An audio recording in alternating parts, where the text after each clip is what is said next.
18,000 মখলুকাত। উপরের কথাটা লোকমুখে এতই প্রসিদ্ধ যে অনেকের কাছে তা কুরআন হাদিসের বাণীর মতো স্বতঃসিদ্ধ, কিন্তু মখলুকাতের এই নির্দিষ্ট সংখ্যা না কোরআনে আছে না কোনো সহিহ হাদিসে। বাস্তবতা হলো আল্লাহ তাআলা অগণিত মখলুক সৃষ্টি করেছেন।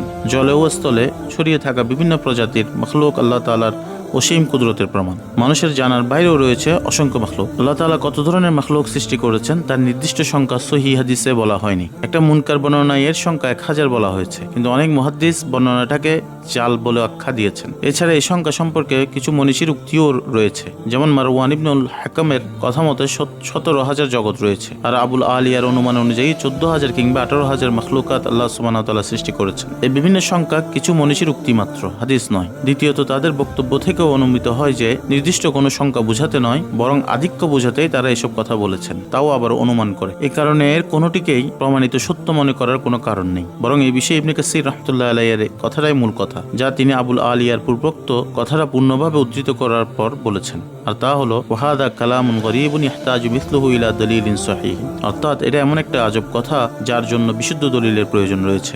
অতএব 18,000 নয়, বরং বলা উচিত আল্লাহ তাআলা অসংখ্য অগণিত মখলুক সৃষ্টি করেছেন, যা আমরা গুণেও হিসাব করে শেষ করতে পারবো না।